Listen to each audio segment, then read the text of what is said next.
అదృష్ట రత్నాలయం జ్యువెల్స్ అదృష్ట రత్నం అష్టైశ్వర్యాలకు మహానిలయం.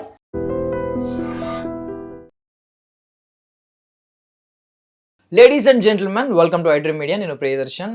సో సోషల్ మీడియాలో అండ్ న్యూస్ ఛానల్స్లో ఒక న్యూస్ అయితే బాగా వైరల్ అవుతుంది. ఏంటంటే బాచుపల్లి హైదరాబాద్లో ఒక ప్రైవేట్ ఇంజనీరింగ్ కాలేజ్లో ఒక అమ్మాయికి మత్తు మందు కలిపిన చాక్లెట్లు ఇచ్చి 2 years పైగా నాకు తెలిసి రేప్ జరుగుతూ ఉంది. ఆమె సెక్షువల్ అసాల్ట్కి గురైంది. ఈవెన్ ఒకసారి ప్రెగ్నెంట్ అయిన తర్వాత కూడా ప్రెగ్నెన్సీ తీయించేశారంట. తర్వాత ఈవెన్ ఇప్పుడు సూసైడ్ చేసుకుంటుంటే వాళ్ళ పేరెంట్స్ చూసి ఆపి ఆమెతో కేసు అయితే పెట్టించారు. సో ఇదైతే బయట నడుస్తుంది. దాని గురించి కొంచెం డీప్గా మాట్లాడుకుందాం. సో మనతో పాటు ఉన్నారు శేఖర్ భాషా అండ్ హైకోర్టు అడ్వకేట్ సుబ్బు గారు. ఆయన సో అన్న, ఏంటి అంటే న్యూస్ మీరు విని ఉంటారు. నాకు తెలిసి మీరు ఏమన్నా కొంచెం పర్సనల్గా కొన్ని ఆధారాలు ఏమన్నా సేకరించి ఉంటారు. ఏంటి నిజాలు? మేము చూసేదంతా నిజమేనా? సో ఇప్పుడు నిర్భయ లేకపోతే దిశ లేకపోతే ఆయిష ఇటువంటి అత్యాచారాలు అన్నప్పుడు ఖచ్చితంగా మనం వాటి కోసం నిలబడాలి, పోరాడాలి, వాళ్ళకి న్యాయం జరగాలని చెప్పి విజయవాడలో కూడా ధర్నాలు చేశారు. వీటన్నిటికీ నేను ఖచ్చితంగా సపోర్ట్ చేస్తాను. కానీ ఈ మధ్యకాలంలో ఏమవుతుందంటే బాయ్ ఫ్రెండ్ గర్ల్ ఫ్రెండ్ ప్రేమించుకొని ఏదో గొడవలు వస్తే వాడి మీద వెళ్ళి అత్యాచారం కేసులు పెడుతున్నారు. సో ఎంత అన్యాయమైన ఇదంటే, ఇప్పుడు ఇదే కనుక ముగ్గురు పెళ్ళ మధ్య కూడా ఏదో గొడవలు రావచ్చు. గొడవ వస్తే ఇట్లాగే వెళ్ళి పెడుతున్నారని చెప్పి సుప్రీంకోర్టుకి సెంట్రల్ గవర్నమెంట్ వాళ్ళు కొన్నాళ్ళ క్రితం ఒక డైరెక్షన్ ఇచ్చారు. మార్షియల్ రేప్స్ని ఊరికే ఎఫ్ఐఆర్లు పెట్టకండి, ఇది మన కుటుంబ వ్యవస్థకే ఇది. బట్ ఈ ప్రొటెక్షన్ అనేది అక్కడ మాత్రమే ఉంది తప్ప బాయ్ ఫ్రెండ్ గర్ల్ ఫ్రెండ్ రిలేషన్స్లో, లవర్స్ రిలేషన్స్లో, లివిన్ రిలేషన్స్లో లేదు. సో ఇవి ఎంత డెలికేట్గా ఉన్నాయంటే, ఏళ్ళకి తరబడి సంవత్సరాలు చేసుకుంటారు, లివిన్లో ఉంటారు, సడన్గా ఒక రోజున ఏదో గొడవ అవుతుంది, వచ్చేసి వీడు నన్ను అప్పటి నుంచి అత్యాచారం చేస్తారు. దీన్ని ఎలా యాక్సెప్ట్ చేస్తారు? 2 రకాలు ఉంటాయి దీంట్లో. ఒకటి ఏంటంటే, మ్యారేజ్ చేసుకుంటారని ప్రామిస్ చేసి నన్ను ఎన్నాళ్ళు అత్యాచారం చేశాడు ఒకటైతే, ఇంకొకటి మత్తు మందు, చాక్లెట్లో మత్తు మందు కలిపో, కూల్ డ్రింక్లో మత్తు మందు కలిపో గత 2 ఏళ్ళ నుంచో 3 ఏళ్ళ నుంచో, ఇది ఎంత వినడానికి హాస్యాస్పదంగా ఉంటుంది. సరే, ఒకరోజు నిజంగానే మత్తు మంది ఇచ్చాడు అనుకుందాం, మరి 2వ రోజు, 3వ రోజు, 4వ రోజు, 1.5 సంవత్సరం పాటు సాగుతాయి ఎక్కడన్నా వినడానికి. ఎంత అన్యాయమైన ఇదంటే జరిగింది చెప్తా. నాకు తెలుస్తున్నది, ఈ అమ్మాయి ప్రేమలో ఉన్నారు కొన్నాళ్ళు, 1.5 సంవత్సరం లవ్లో ఉన్నారు. ఈ టైంలో ఉంటున్నప్పుడు ఈ అబ్బాయి ఫ్రెండ్ ఈ అమ్మాయికి పరిచయం అయ్యాడు. మామూలుగా ఫ్రెండ్ అన్నప్పుడు పరిచయం అవుతారు కదా. తర్వాత కొన్నాళ్ళకి ఈ అమ్మాయి ఈ అబ్బాయితో కూడా 2 టైమింగ్ చేస్తుంది. ఈ లవర్ ఫ్రెండ్ని కూడా చాటింగ్ చేస్తుంది, కొంచెం అసభ్యకరమైన చాటింగ్ అని చేస్తుంది. అది బయటపడింది. అంటే రాత్రిపూట చేసుకునే అటువంటి చాట్, ఇద్దరు కూడా అది తెలిసింది వీడికి. చాటింగ్ ఇంకా అంతకు మించి ఎంతవరకు వెళ్ళిందో తెలియదు. ఆ అమ్మాయి రూములకి వెళ్ళడం కూడా జరుగుతుంది. అలాగే ఈ అబ్బాయితో ఓయో రూమ్లోకి వెళ్ళడం, ఇవన్నీ కూడా ఆవిడ చెప్పింది. ఆ ఓయో రూములు పక్కన పెడితే క్లాస్ రూముల్లో కూడా వీళ్ళిద్దరూ కలిసి అటువంటి కార్యకలాపాలు చేస్తుంటే అక్కడ ఎవడో సెక్యూరిటీ గార్డు కూడా పట్టుకున్నాను ఈవిడే చెప్తుంది. సరే, ఇవన్నీ మనం చూస్తే ఈ క్రమంలో ఏం జరిగిందంటే, ఈ అబ్బాయికి ఇంకోటితో ఇలా మూవ్ అవుతుందనే విషయం తెలిసి, ఇంకా నాకు నువ్వు వద్దు, నేను దాంతో ఉండలేను అని చెప్పి వాడు బయటకు వచ్చేసాడు. బయటకు వస్తే రోజు ఇంకా అబ్బాయిని టార్చర్ చేయడం మొదలెట్టింది. ఏ రేంజ్లో అంటే, నువ్వు ఉంటావా నాతో, లేకపోతే నేను చచ్చిపోతా, నువ్వు మరి ఉండాలనుకున్నప్పుడు పవిత్రంగా ఉండాలి కదా, నువ్వు వేరే వాడితో మూవ్ అయితే నేను ఎట్లా ఉంటాను, నాకు అవసరం లేదు నువ్వు అంటే, మెల్లగా అది పెరిగింది, ఫ్రిక్షన్ పెరిగింది. నాకు వాడొద్దు, నేను ఏదో మనుషులు నాకు తప్పు చేయరా, ఏదో తప్పు చేశాను, నువ్వు పెద్ద మనసుతో క్షమించి నువ్వు నన్ను వెళ్ళుకో, నువ్వు మన ఇద్దరం కలిసి ఉందాం. లేదు, నా వల్ల కాదు. అప్పటికి వాడు తప్పించుకోవడానికి ఇంకొక ఏం చేసాడుగా, డైరెక్ట్గా వాళ్ళ అమ్మకే ఫోన్ చేసి చెప్పేశాడు, అమ్మ ఇది నీ కూతురు చేసిన నిర్వాహకం అని చెప్పి వాళ్ళ అమ్మ ఈ అబ్బాయి ఆ అమ్మాయి కాల్లో ఉన్నప్పుడు చెప్పాడు. ఆవిడకి మరి ఈ విషయం తెలిసింది, కూతుర్ని నిలదీసింది. ఏమ్మా, నువ్వు నిజంగానే పవిత్రంగా ఉండాలి కదా, ఒక అబ్బాయితో రిలేషన్లో ఉన్నప్పుడు చేసిందంతా నువ్వు చేసి ఆ అబ్బాయిని ఎందుకు ఇప్పుడు టార్చర్ చేస్తున్నావు అనేది యాజ్ ఇట్ ఈస్గా వాళ్ళ అమ్మ వాయిస్లో ఉంది గట్టిగా. అంటే, నేను మనుషులు నాకు తప్పులు చేస్తారు కదా అని ఆ అమ్మాయి ఒక సర్దు చెప్పుకుంటుంది. నువ్వు మాట జారావా, నువ్వేమన్నా నోటి మాట తీసుకోవడానికి నువ్వు చేసిన పని ఏంటి, పవిత్రత అనేది కోల్పోతే ఎట్లా ఉంటుంది, మన వాక్యం ఏం చెప్పారు, ప్రభు ఏం చెప్పాడు అని చెప్పి క్రిస్టియన్స్ అనుకుంటా చెప్పి చాలా క్లియర్ కట్గా ఎవిడెంట్ ఇది. అంటే వీళ్ళిద్దరి relation gone bad because of her behaviour. వద్దనుకుంటే ఎట్టబోతావు నువ్వు నా దగ్గర నుంచి అని చెప్పి ఇంకా వాడిని ఇంకా ఏదో రకంగా సరే అట్టబెట్టుకోవడానికి సూసైడ్ అటెంప్ట్ కూడా ట్రై చేసినట్టుంది. అటెంప్ట్ బెదిరించడానికి చేసే అటెంప్ట్లో ఉండొచ్చు. సో ఇది అక్కడక్కడ పెరిగి ఇంకా ఫైనల్గా నువ్వు ఎలా రావో చూస్తానని చెప్పి వెళ్ళి ఆ అబ్బాయి మీద అత్యాచారం కేసు. సో ఇక్కడ ఏంటంటే, మగాళ్ళకి ఈ వాళ్ళ రేపట్లో మొగుడైతే 498A DVC పెడతారు, ఎంసీ కూడా మెయింటెనెన్స్, ఎంసీ అంటే. అలా కాకుండా లవర్ అనుకో నీకు ఏదో రేపో లేకపోతే పెళ్లి చేసుకుంటానని ప్రామిస్ చేసి మోసం చేసిన ఈ 2 సెక్షన్ 493 కావచ్చు 376 కావచ్చు పెట్టేస్తారు. ముందు వెనక చూసుకోకుండా అంటే వాడు స్టూడెంట్ అబ్బాయి 20 ఏళ్ళ పిల్లవాడు వాడిని తీసుకెళ్ళి ఇప్పుడు రిమాండ్లో పెడితే వాడి జీవితం ఏం కావాలి? వాడు ఏమన్నా ఇప్పుడు ఏదో ఒక టైంలో అమ్మాయి నో చెప్పింది అనుకో, మనకి పింక్ సినిమాను లేకపోతే ఈ మధ్యకాలంలో అభ్యుదయవాదులు చెప్తుంది when women says no it's no, మరి when man says no it's not no. వద్దంటే వాడిని తీసుకెళ్ళి జైల్లో పెడతారు. ఎయిదర్ మ్యారేజ్ ప్రామిస్ బ్రేక్ చేశాడని చెప్పి పెడతారు, లేకపోతే అత్యాచారం చేస్తున్నాడు అని చెప్పి మొత్తం మందిలో కలిపి ప్రతిరోజు అత్యాచారం చేస్తున్నాడు అని చెప్పి వినే వాళ్ళకైనా చూసే వాళ్ళకైనా సరే కొంత సెన్స్ ఉంటే అర్థమైపోద్ది. ఇది ఇక్కడ జరుగుతున్న క్లియర్ కట్గా అతన్ని ఎలాగైనా సరే తను అట్టే పెట్టుకోవాలనుకుంది. వాడు వద్దనుకుంటున్నాడు రిలేషన్, ఈ అమ్మాయి కావాలనుకుంటుంది. ఈ అమ్మాయి చేసిన తప్పు వల్ల వాడు వెళ్ళిపోయాడు. ఉంటావా చస్తావా కుక్కలాగా నా కాళ్ళ దగ్గర పడుండి నేను ఎంతమందితో తిరుగుతానో అది నా ఇష్టం, నువ్వు నా దగ్గర ఉండకపోతే చూడు నేనేం చేస్తాను. ఎవరో ఉన్నారు లాయర్లు ఉంటారు కదా కొంతమంది, అంటే సార్ అని చెప్పట్లేదు మామూలుగా కొంతమంది సపోర్ట్ ఇచ్చారు. ఆవిడ చక్కగా లాయర్ డ్రాఫ్ట్ చేసిన ఒక కంప్లైంట్ తీసుకెళ్ళి పోలీస్ స్టేషన్లో ఇస్తే ఆ అబ్బాయిని తీసుకెళ్ళి పాపం. ఇక్కడ ఇంకొక చిన్న ఎగ్జాంపుల్, ఆ అబ్బాయితో పాటు ఈ అబ్బాయి మీద కూడా పెట్టింది కేసు. ఈ అబ్బాయి అత్యాచారాన్ని ట్రై చేశాడట. ట్రై చేసినప్పుడు ఈ అమ్మాయి అతన్ని తోసేసి అతని రూమ్లోంచి వచ్చేసింది. అసలు ఆయన రూమ్కి వెళ్ళి ఎందుకు వెళ్ళింది? ఎందుకంటే అతని మీద కూడా కేసు పెట్టడానికి కారణం ఏంటంటే వాడు రేపొద్దున ఎవిడెన్స్ అవుతాడు కదా. అదే వీడి మీద కూడా రేప్ కేసు పెట్టేశాను అనుకోండి, ఇద్దరిలో ఎవరి సాక్ష్యం కూడా చెల్లదు కదా. ఇక్కడ ఏంటంటే ఆది నుంచి కూడా ఒక స్త్రీ అనే వ్యక్తి అంటే వేధింపులకు గురి కాబడుతుంది, వివక్షతకు గురి కాబడుతుంది, ప్రతి విషయంలోనూ తనకు సముచిత స్థానం దొరకట్లేదని చెప్పేసి నానుడి ఏదైతే మనకి గ్రంథాల నుంచి వస్తున్నటువంటి నానుడు ఉందో అది కూడా ఇప్పటి వరకు జరుగుతుంది అనే భ్రమలో ఇప్పుడున్నటువంటి ప్రస్తుత సమాజం ఉంది. అవి కోర్టులే కానివ్వండి, సమాజమే కానివ్వండి. అబ్బాయి అంటే అరే అబ్బాయివి ఏడుస్తావా, అరే అబ్బాయి నువ్వు ధైర్యంగా ఎదుర్కోవాలి, అరే అబ్బాయివిరా నువ్వు అని అంటే తనకు ఉన్నటువంటి మనస్తత్వం ఏదైనా సరే ఒక ట్యాగ్ లైన్ తగిలించేస్తున్నారు. అంటే అబ్బాయి ఏడవకూడదు, అంటే అబ్బాయికి ఎలాంటి ఎమోషన్స్ ఉండకూడదు, అబ్బాయి ప్రతి విషయాన్ని చాలా జాగ్రత్తగా పర్టికులర్గా చేయాలి, అబ్బాయి అన్ని అంటే భూదేవంత సహనం ఇప్పుడు ఆడదానికి ఉండడం కంటే కూడా దానికి 100 రెట్ల అబ్బాయికి ఉంది. సో ఇక్కడ విషయం ఏంటంటే అనాదిగా వివక్షతకు గురిగా పడుతుంది స్త్రీ అని మాత్రం ఒకటి ఫ్రేమ్ చేయబడింది ఏదైతే ఉందో ఇప్పుడున్నటువంటి ప్రస్తుత సమాజంలో కూడా అదే నానుడి నడుస్తుంది. కానీ ఇక్కడ నవీన ఈ భావజాలం కలిగినటువంటి ఆధునిక యుగంలో ఎవరైతే బాధింపబడుతున్నారో, ఎవరైతే సముచిత స్థానం కోసం ప్రాకులాడుతున్నారో, ఎవరైతే వాళ్ళ గుర్తింపు కోసం ప్రాకులాడుతున్నారో వాళ్ళు ఎవరైనా ఉన్నారంటే వాళ్ళు మగవాళ్ళే. మీరు ఇది క్లియర్ కట్గా చాలా వరకు చాలామంది ఫెమినిస్టులు చెప్తుంటారు అది ఇది అని. That's all bullshit thing. ఇక్కడ నేను చెప్పేది ఏంటంటే ఎన్సీఆర్బీ రిపోర్ట్ ప్రకారం ఒక 100% రేప్ కేసులు దేశంలో నమోదైతే దాంట్లో 60% రేప్ కేసుల వరకు కూడా నాకు తెలిసినంత వరకు కూడా ఫేక్. ఇంకా కొంతమంది 2 months బేబీని రేప్ చేయడం అని అలాంటివి అనేది ఇట్స్ రియల్ అఫెన్స్, అది ఖచ్చితంగా అఫెన్సే.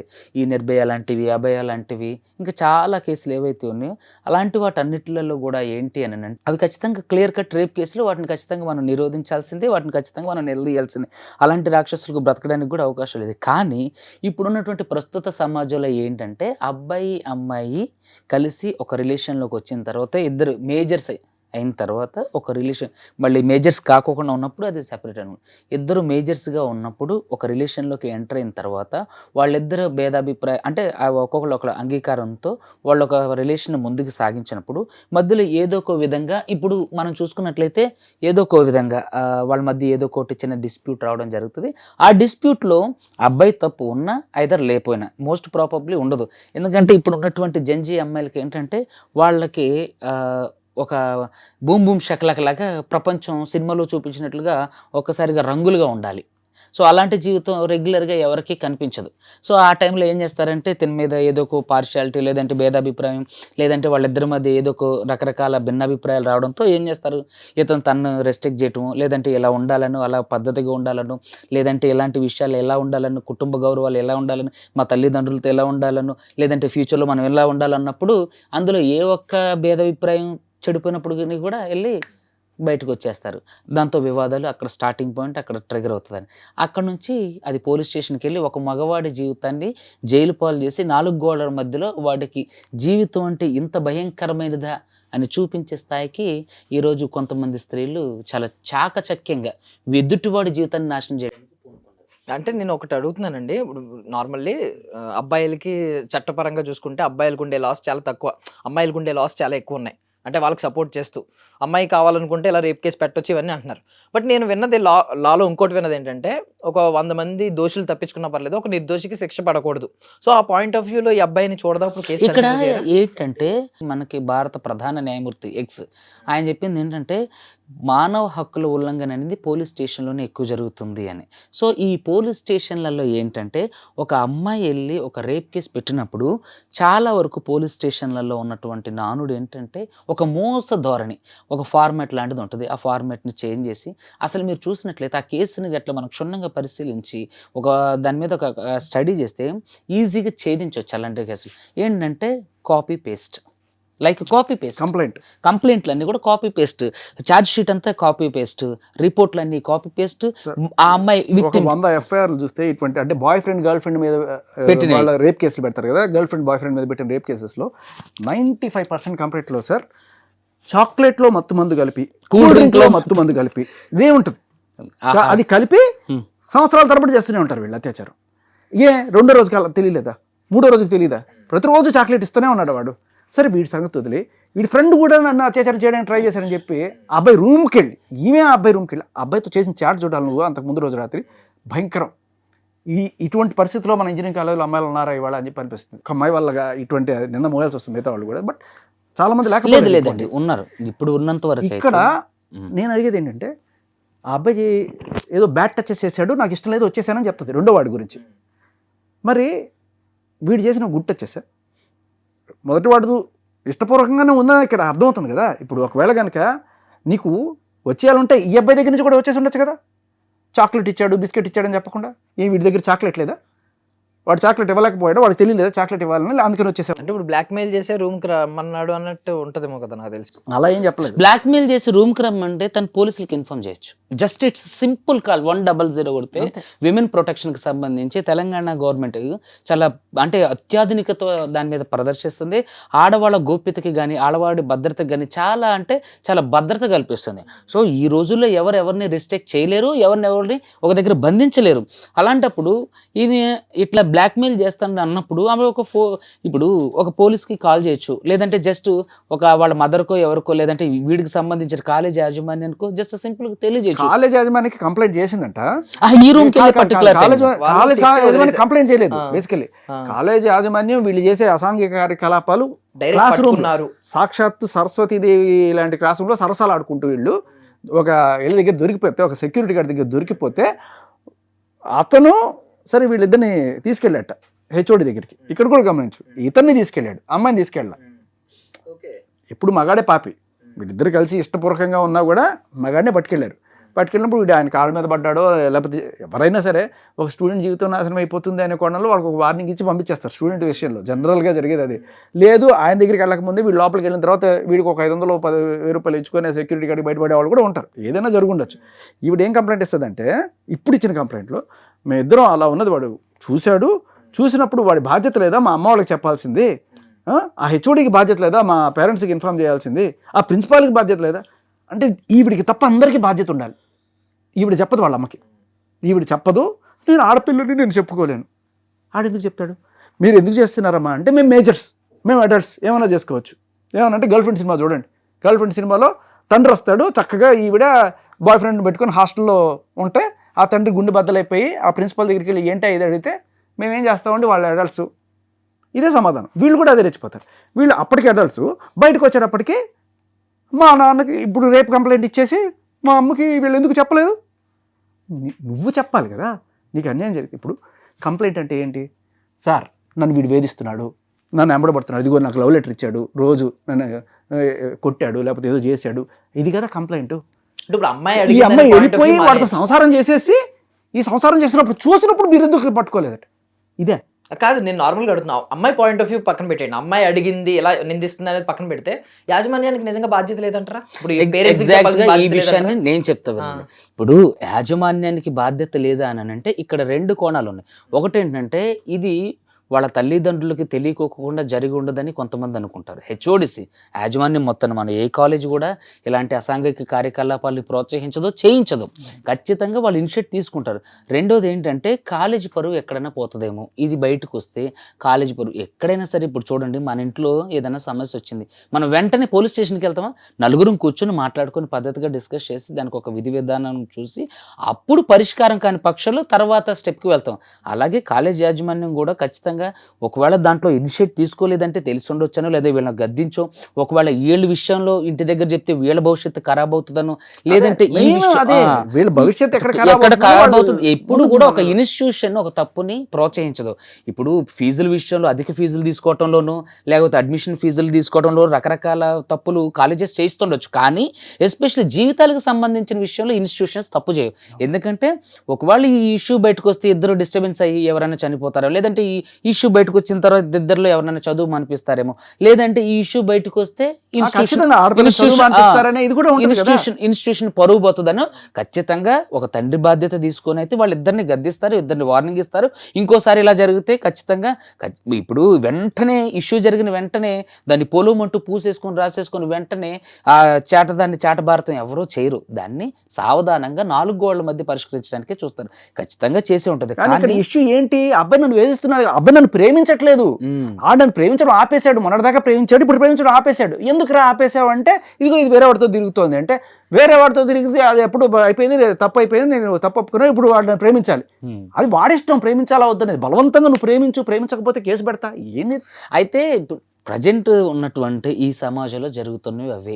ఇక్కడ నేనేమంటానంటే, ఆది నుంచి వివక్షతకు గురి కాబడుతుంది ప్రస్తుతం ఉన్న రోజులలో స్త్రీ కాదు, ఖచ్చితంగా పురుషుడే. ఎందుకంటే తిను సంసార బాధ్యతలు తీసుకోవాలి, తల్లిదండ్రుల బాధ్యత తీసుకోవాలి, తర్వాత అత్తమామల బాధ్యత తీసుకోవాలి, తర్వాత పిల్లల బాధ్యత తీసుకోవాలి. అన్నీ వీడికి ఏంటంటే అన్ని రకాలైనటువంటి ప్రెషర్స్, అన్ని రకాలైన బాధ్యతలు వీడికి మాత్రమే ఉంటున్నాయి. ఇంకొక విషయం ఏంటంటే, ఇతను యుక్తి వయసులో ఉన్నప్పుడు ఎలాంటిది ఏదైనా సమస్య వచ్చినప్పుడు తన ఇష్టంతో జరిగినా, అమ్మాయితో ఇష్టం లేకోకుండా జరిగినా, సమస్య ఏదైనా, ఇష్యూ ఏదైనా ఖచ్చితంగా బాధ్యుడెవడు, ఎవడు అక్యూజ్డు, ఎవడు దోషి, వాడి తప్పున్నా వాడి తప్పు లేకపోయినా ఒక స్త్రీ అనే ఒక వ్యక్తి తన మీద ఒక నింద మోపిందంటే అది తప్ప ఒప్ప చూసేది లేదు. ఇంకా అది వాడు అక్యూజరే, వాడిని అక్యూజర్ చేయటమే. అలాంటప్పుడు ఒక వ్యక్తిగా అంటే ఆడిది ఇప్పుడు వాడు కూడా మనిషి. ఇప్పుడు ఆర్టికల్ 14 ప్రకారం చట్టం ముందు అందరూ సమానమైనప్పుడు కొన్ని రకాల చట్టాల్లో వీళ్ళకి కూడా ఎందుకు రాకూడదు అనేది చాలా విషయాలలో నేను కూడా, ఎందుకంటే నా దగ్గరకు వచ్చే కేసులలో మీరు చూసుకున్నట్లయితే ఇద్దరు ప్రేమించుకుంటారు, ఇద్దరు తిరుగుతారు, ఈ అమ్మాయి వాళ్ళ ఇంట్లో తెలిసిందనో లేదా ఈ అమ్మాయి వాళ్ళ రిలేటివ్స్లో ఎవరికో తెలిసిందని చెప్పి వీడు నన్ను రేప్ చేస్తాడని చెప్పి రేప్ కేసులు పెడతారు. సింగరేణి కాలనీలో ఒక కేసు ఉంది, రేపు హీరింగ్ ఉంది. అంటే నేను దాని గురించి కూడా చెప్తున్నా. ఆ అమ్మాయి ఇద్దరు మైనర్స్గా ఉన్నప్పటి నుంచి ప్రేమించుకున్నారు. కానీ వీళ్ళిద్దరు మేజర్స్ అయిన తర్వాత ఈ అమ్మాయి నన్ను మైనర్గా ఉన్నప్పటికి రేప్ చేసిందంటే పోక్సో కేసు. ఇద్దరు మైనర్లే, ఇప్పుడు ఇద్దరు మేజర్లే. ఈ అమ్మాయి ఇద్దరు ప్రేమించుకుంటుంటే వాళ్ళ నాన్నకి ఈ అబ్బాయి నచ్చక ఈ అబ్బాయి కార్ డ్రైవింగ్ చేస్తారని ఒక రీజన్తో నువ్వు కార్ డ్రైవర్ నా కూతుర్ని ఎలా పోషించగలవు అని చెప్పి ఈ అబ్బాయి మీద తీసుకెళ్లి కేసు పెడితే పోక్సో కేసు. ఇది ఇండివిజువల్ కేసెస్. ఇప్పుడు కాలేజ్ లాంటి కేసెస్లో ఇప్పుడు జరిగే దారుణమైన విషయం ఏంటంటే, ఈ అమ్మాయి ఇప్పుడు బయటకు వచ్చి ఇంటర్వ్యూస్ ఇచ్చి లేకపోతే అంతా వచ్చేసిన తర్వాత ఇప్పుడు సరే ఈ అమ్మాయికి అన్యాయం జరిగింది, పోలీస్ స్టేషన్లో కేసు పెట్టింది, సరే రిమైండ్ చేశారు. ఇంకా ఏ న్యాయం కోసం ఆవిడ మీడియాకు వచ్చి ఇంత చేస్తుంది? ఇప్పుడు ఆ అమ్మాయి పేరు తెలియడం పెద్ద విషయం కాదు. ఇంకొక దారుణమైన విషయం ఏంటంటే, ఆ ఎఫ్ఐఆర్లో కనీసం ఆ ఇన్వెస్టిగేటింగ్ ఆఫీసర్ అది తీసుకునేటప్పుడు ఆ ఎఫ్ఐఆర్ బయటకి ఇచ్చేటప్పుడు ఆ అమ్మాయి పేరు విక్టిమ్ అని మాత్రమే ఉంచి అది సీల్డ్ కవర్లో ఇవ్వాలి అత్యాచారం కేసెస్లో. అది కూడా పాటించలేదు. ఆ అమ్మాయి పేరు కూడా ఆ ఎఫ్ఐఆర్ కాపీలో మనకి కనబడుతుంది. సో ఇప్పుడు ఆ అమ్మాయి పేరు బయటకు వచ్చేసి, ఆ అమ్మాయి కాలేజ్ బయటకు వచ్చేసి అంతా వచ్చేసిన తర్వాత రేపు ఆ అమ్మాయికి పెళ్లికి సంగతి ఏమవుతుంది? రేపు ఆ అమ్మాయి భవిష్యత్తు ఏమవుతుంది? అదొకటి పక్కన పెడితే, ఇప్పుడు ఈ అమ్మాయి ముసుగు కట్టుకొని ప్రతి ఛానల్లో కూర్చుంటే చూసే వాళ్ళకి ఆ అమ్మాయి పేరు తెలియదు, అమ్మాయి ఎవరో తెలియదు, పలానా కాలేజ్ అమ్మాయిని తెలుసు. ఆ కాలేజీలో చదివే ప్రతి అమ్మాయి పరిస్థితి ఏంటి ఇప్పుడు? ఈమె అయి ఉంటుందేమో, ఇదే అయి ఉంటుందేమో, ఇదేగా చూసేది. రేపు ఎవరన్నా సరే ఈ పిల్లలకి పెళ్ళిళ్ళు చేయడానికి వచ్చినప్పుడు ఈ అమ్మాయి ఏ కాలేజీలో చదివింది అంటే ఈ ఒక్క న్యూస్ చాలదా? ఓహో, ఈ కాలేజీలో క్లాస్ రూముల్లోనే పెళ్ళైన తర్వాత చేసుకుని పెళ్లి ముందే చేసేసుకుంటున్నారు వీళ్ళు, ఇటువంటి పిల్లలు మన అబ్బాయిని ఇటువంటి అమ్మాయిలకి ఇవ్వలేమమ్మా అనుకుంటారా? అనుకోరా? ఎంత జంజీ అయినా ఏదైనా సరే ఆ తల్లిదండ్రులైనా సరే ఇటువంటి వాళ్ళకి ఆ కాలేజీలో అమ్మాయిలందరూ నిందమొస్తున్నారు కదా జస్ట్ వీళ్ళ వల్ల. అంతే. ఇప్పుడు ఆ మంచి అమ్మాయిలు ఉన్నా ఇప్పుడు వాళ్ళ ఫాదర్ అనుమానిస్తాడు, మళ్ళీ ఈమె ఏం చేస్తుంది, నా కూతురు ఏం చేస్తుంది అనుమానించకపోయినా అనే భయం రేపు ఉండొచ్చు. పెళ్లి విషయానికి వచ్చేటప్పుడు ఆ కాలేజ్ పిల్లలు వద్దురా బాబు.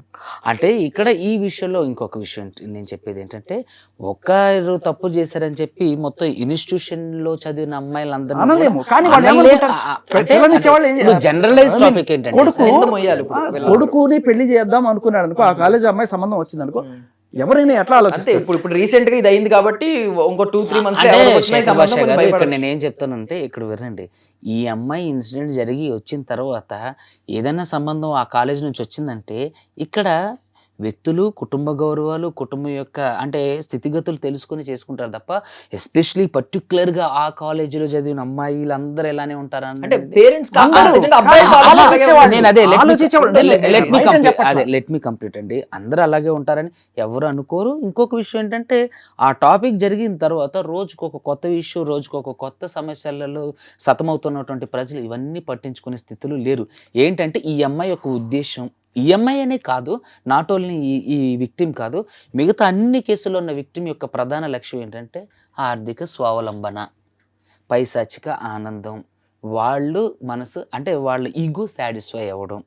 అక్కడ వాడు కుటుంబం పాడవనివ్వండి, ఆడు కుటుంబ గౌరవం పాడవనివ్వండి, ఆడు గంగలో దోకనివ్వండి, ఆడు మొత్తం ఆడు ఎంటైర్ కెరీర్ మొత్తం స్మాష్ కానివ్వండి. ఇక్కడ వాళ్ళకి కావాల్సింది ఏంటి? అమ్మ, నా ఈగో సాటిస్ఫై అయింది అంటే, ఒకళ్ళ ఈగో కోసం లేదంటే నీ యొక్క సంతోషం కోసం ఒక అబద్ధపు ఎలిగేషన్స్ చేసి, ఆవిడ క్రిస్టియన్ అంటున్నారు కాబట్టి, క్రిస్టియన్ దాంట్లో బైబిల్లో నాకు కొటేషన్ ఉంటుంది, నీ పొరుగు వాని మీద అబద్ధపు సాక్ష్యము పలుకకూడదు అని. మరి అలాంటప్పుడు నువ్వు క్రిస్టియన్ అయి ఉండి ఒకవేళ నిజంగా నీకు జరిగిందే అయితే నువ్వు ఫస్ట్ స్టార్టింగ్లోనే చెప్పాలి. సంవత్సరంన్నర తర్వాత వరకు ఇంత జరిగిన తర్వాత చెప్పడం అనేది ఇది తప్పు. తప్పును ఫస్ట్లోనే నువ్వు ఖండించినట్లయితే నీ పరిస్థితి ఇంక వరకు వచ్చేది కాదు కదా. ఆ తల్లి ఎవరైతే బైబిల్ సూక్తి ముక్తావళి ఆ పిల్లకి చెప్తోందో, ఆ తల్లే ఇవాళ మీడియా ముందుకు వచ్చి ఇలా జరిగింది, నా కూతురిని అత్యాచారం చేశారు, ఇవన్నీ చెప్తుంది. మరి ఫోన్ లో మాట్లాడినప్పుడు అదే తల్లి, నువ్వు చేసినంత నువ్వు చేసి ఆ అబ్బాయిని ఎందుకు అంటావమ్మా? సో బిఫోర్ దట్ అంటే నార్మల్లీ చాలా మందికి బయట పబ్లిక్ ఏం తెలుస్తుంది అంటే, ఇలా మీమ్స్ వస్తున్నాయి. జస్ట్ ఇన్ఫర్మేషన్ ఏమనంటే, ఒక ఇన్సిడెంట్ జరిగింది, వెలుగులోకి వచ్చింది, బాచుపల్లి దగ్గర ఒక ఫీమేల్ స్టూడెంట్ని డ్రగ్ చేసి సెక్షువల్లీ అసాల్ట్ చేశారు. విక్టిమ్స్ మదర్ ప్రకారం ఏంటంటే, చాక్లెట్లు ఇచ్చి టాబ్లెట్లు ఇచ్చి ఒక సంవత్సరం పైగా ఆమెని అసాల్ట్ చేస్తూ వచ్చారు. ఆమె కూడా చెప్పడం ఏంటంటే, ఫ్రెండ్ కూడా ఇన్వాల్వ్ అయ్యాడు. పాపం ఫ్రెండ్ కూడా రిపీటెడ్గా అసాల్ట్స్ జరుగుతూ ఉన్నాయి. ఆమె పాపం ఈ లాస్ట్లో తట్టుకోలేక సూసైడ్ అటెంప్ట్ చేస్తే వాళ్ళ పేరెంట్స్ పట్టుకుని అప్పుడు పోలీసుల దగ్గరికి వచ్చి చెప్పినట్లు. అండ్ ఇంకోటి ఏంటంటే, ప్రైవేట్ ఫొటోస్ సోషల్ మీడియాలో పెడతా, డార్క్ వెబ్లో పెడతా అని చెప్పి వాళ్ళు వాళ్ళు భయపెట్టి బలవంతం చేసుకోవడం ఎవ్రీ టైం. ఇది ఈవెన్ టైమ్స్ ఆఫ్ ఇండియాలో కూడా నేను ఆర్టికల్స్లో ఇలాంటివి చూసాను, పెద్ద పెద్ద వెబ్సైట్స్లో కూడా. ఇక్కడ నేను చెప్పేది ఏంటంటే, ఇక్కడ రేప్ జరిగింది అనడంతో అది తప్ప ఒప్ప లేకపోతే కనీస జ్ఞానం అంటే జర్నలిస్ట్గా జనరలైజ్డ్గా తెలుసుకొని వేయాలి అనేది కూడా లేదు. ఒక వచ్చిందా ఓకే పొలవమంటూ దాన్ని మెయిన్ మేజర్ ఈ మెయిన్ స్ట్రీమ్ మీడియా ఏదైతే ఉందో అది ఏంటంటే జస్ట్ కేసు ఏం నమోదైంది అనేది కేసు లేదు. అలా లేదు. నేను మీకు చూపిస్తా, పలానా కాలేజీలో పలానా స్టూడెంట్ పైన 2 అఘాయిత్యం కీచకులు. నేను ఏమంటానంటే, ఫస్ట్ ఆఫ్ ఆల్ నాణ్యత కలిగినటువంటి జర్నలిజం దొరకటం కూడా ఈ రోజుల్లో అదృష్టంగా అయిపోయింది. ఏది దాన్ని ఒక ప్రత్యేకించి ఒక సరుకులా కొనుక్కోవాల్సి వస్తుంది. ఇక్కడ నేను ఏమంటానంటే, ఒక రేప్కి సంబంధించినటువంటి కేసు వచ్చినప్పుడు ఇలా జరిగిందని రాయడం వేరు, వాళ్ళని విక్టిమ్ వాళ్ళని అక్యూజ్డ్గా చేయడం వేరు. అది ఎవరిని టార్చర్ చేస్తున్నారు, వీళ్ళు ఈ అమ్మాయిని టార్చర్ చేస్తున్నారా, ఈ అమ్మాయి వీడిని టార్చర్ చేస్తుందా? ఒకసారి నీకు విను, నీకు అర్థమవుతుంది. నేను అడిగిన, నేను చెప్పింది అర్థమవుతుందా? నువ్వు అడిగిందంటే నువ్వు ఫస్ట్ నాకు చెప్పు, నువ్వు మీ అమ్మ ఏమంటారు అంటే పిచ్చిదానా లోకంలోకి రా, ఇంటికి ఇంకా మైకంలో ఉండి ఇంత జరిగినా గానీ నువ్వు చేసి ఆ అబ్బాయిని బ్లేమ్ చేస్తావేందమ్మా? నువ్వు చేసి అబ్బాయిని బ్లేమ్ చేస్తావు. మదర్ వాళ్ళ మదర్, అమ్మాయి వాళ్ళ మదర్ పవిత్రంగా ఉండేదానివి. అతనే కావాలనుకుంటే నువ్వు పవిత్రంగా ఉండేదాన్ని కదా, వేరే వాళ్ళతో ఎందుకు? మనిషి దాకా తప్పులు చేస్తారు కదా. నేను ఏమంటానంటే, ఇక్కడ ఇది చాలు ఇంతవరకు. సో ఇక్కడ రేప్ చేయబడిన అమ్మాయి, హింసించబడుతున్నటువంటి అమ్మాయి, పదే అత్యాచారానికి గురి కాబడే అమ్మాయి యొక్క వాయిస్ టోన్ ఇది. బట్ న్యూస్లో వచ్చేది ఏంటంటే, according to her mother only case నమోదయ్యింది, వాళ్ళ మదర్ చెప్పిన ప్రకారమే చాక్లెట్లు ఇచ్చి ఇలా అత్యాచారం చేశారు అని చెప్పి ఉంది. ఏమండి సమయం ఏదైనా So, కావచ్చు, సందర్భం మారిపోతుంది. ఇక్కడ ఏంటంటే సమయం వేరు, సందర్భం మారిపోతుంది. ఏంటంటే ఇప్పుడు మాట్లాడింది ఆవిడే, ఇప్పుడు తిరిగి కేసు పెట్టింది ఆవిడే. అంటే ఇక్కడ ఏం చెప్తున్నాను అని అంటే, శేఖర్ భాషా గారు అన్నట్టు మనం అనుకున్నట్టుగా ఇక్కడ జనరలైజ్ టాపిక్ ఏంటంటే, ఏ తప్పు జరిగినా, అమ్మాయి తప్పు చేసినా, ఎవరు తప్పు చేసినా శిక్ష పడేది ఎవరికి అంటే అబ్బాయికే. ఇక్కడ అనాదిగా ఈ అమ్మాయి అనేవాళ్ళు వేదనకి పీడనానికి గురిగా పడుతున్నారంటే, ఇప్పుడున్న జంజీలో ఉన్నటువంటి సమాజంలో ఏంటంటే అబ్బాయిలే పీడనానికి గురిగా పడుతున్నారు. ఇంకా కాల్లో ముందుకెళ్తే చాలా చాలా క్లియర్గా ఉంది. ఎందుకు నువ్వు అబ్బాయిని టార్చర్ చేస్తున్నావు, ఎందుకు నువ్వు అబ్బాయిని, నేను టార్చర్ చేయట్లేదు, క్లారిటీ తెచ్చుకుంటున్నాను అంటే అబ్బాయిని రోజు అనమాట ఎందుకు ప్రేమించట్లేదు. So when a man says no, it's no అని ఎవరు చెప్పడం. When a women says no, only it is no. When a man has no right to say no. Even ఆవిడ వేరే వాళ్ళతో సంబంధాలు పెట్టుకున్నా కూడా మీరు నో చెప్పడానికి లేదు. టార్చర్ చేస్తారు, ఒప్పుకోకపోతే ఫైనల్గా కేసులు పెడతారు. Clear cut evidence. జస్ట్ ఒక డౌట్ అడుగుతున్నాను, కామన్ డౌట్. ఎప్పుడైనా ఇలా అబ్బాయి మీద ఇలాంటి రేప్ కేసు పడినప్పుడు ఇమీడియట్గా లోపల తీసుకుంటారు, నిజ నిర్ధారణ అయ్యే వరకు కూడా ముందే జ్యుడిషియల్ కస్టడీలోకి తీసుకుంటారు. ఇదే కేసు ఒక అమ్మాయి మీద పెడితే అమ్మాయిని ఇమీడియట్గా జ్యుడిషియల్ కస్టడీలోకి అమ్మాయిని ఏమని పెడతారు? Case funny. ఇంకొక విషయం చెప్తున్నా, ఒక అమ్మాయి వెళ్ళి అబ్బాయి మీద కేసు పెట్టారు అని అంటే ఫస్ట్ కేసు పెట్టడానికి ఆధారాలు అవసరం లేదు. ఒక సందర్భం జరిగింది, ఒక నేరం జరిగిందని చెప్పినప్పుడు అక్కడ ఎవరైతే ఐఓ కానీ లేదా ఎస్హెచ్ఓ కానీ ఎవరైతే ఉన్నారో వాళ్ళు ఏం చేస్తారంటే ఇమీడియట్గా కంప్లైంట్ తీసుకొని, నార్మల్గా ఎవరైనా సరే వెంటనే పోలీసులు ఇలాంటి పర్టికులర్ కేసులలో ఎఫ్ఐఆర్ చేయరు. మాట్లాడతారు, చేస్తారు, ఏమైనా మాట్లాడుకోండి అంటారు, సెటిల్ చేసుకోమంటారు, బయట కూర్చొని మాట్లాడుకోండి, ఇవన్నీ కాకపోతే ఎఫ్ఐఆర్ అవుతుంది అన్నట్టు. సో అప్పుడు అది ఎఫ్ఐఆర్, ఆ అమ్మాయి ఇష్టానికి.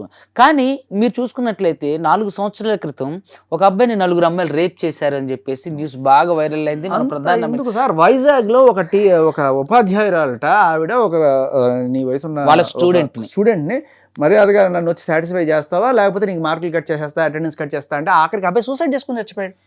మరి ఇదేమంటారు దీన్ని? ఇక్కడ ఆ అబ్బాయి వెళ్ళి ఇక్కడ ఇంకొక విషయం చెప్తున్నా, అబ్బాయిలైనా అమ్మాయిలైనా మైనర్లుగా ఉన్న వాళ్ళ మీద, ఏది అబ్బాయి అయినా అమ్మాయి అయినా మైనర్లుగా ఉన్నటువంటి చిన్నపిల్లలు, వాళ్ళు అబ్బాయి అయినా అమ్మాయి అయినా సరే, ఇప్పుడు అబ్బాయి మైనర్గా ఉన్నప్పుడు అమ్మాయి మేజర్గా ఉన్నప్పుడు ఆ అబ్బాయిని చేస్తే పాక్సో కేసు అవుతుంది. కానీ మేజర్లు అయినటువంటి అబ్బాయి అమ్మాయిలు ఎవరైతే ఉన్నారో, ఎస్పెషలీ అబ్బాయి వెళ్ళి నన్ను ఈవిడ వేధిస్తుందంటే, మగాడు కదరా, బుద్ధి లేదురా, దాని దగ్గర పడుకొని ఎంజాయ్ చేసేదానికి వచ్చి కంప్లైంట్ చేస్తాను, సిగ్గు లేదురండి, ఇట్లా మాట్లాడతారు. అదే రేపు నిజంగా జరగలేదు, ఇద్దరు కన్సెంట్తో జరుగు, వీడు తప్పు లేకపోయినా సరే అమ్మాయి వెళ్ళి కంప్లైంట్ పెడితే ఆ భయంకరమైన బూతులతో మన చట్టం ఏం చెప్తుందంటే, మగాడు మేజర్ అవుతాడు, ఆడవాళ్ళు ఎప్పటికీ మేజర్ గారు, వాళ్ళు ఎప్పటికీ మైనర్. అయ్యో తప్పండి, ఇది మన చట్టం అనకూడదు, మనుషుల వ్యక్తిత్వం అది. అది మన చట్టం వాళ్ళని ట్రీట్ చేసే ఇదే. Only man is responsible. Even ఆవిడకి 18 years వచ్చిన తర్వాత కూడా షీ ఫీల్స్ దట్ ఇది ఆ వాచ్మెన్ రెస్పాన్సిబిలిటీ, ఆ mechanical HOD responsibility, principal responsibility, ఈ అబ్బాయి రెస్పాన్సిబిలిటీ తప్ప నాకు ఏ రకమైన రెస్పాన్సిబిలిటీ లేదు. Just they can feel like minor.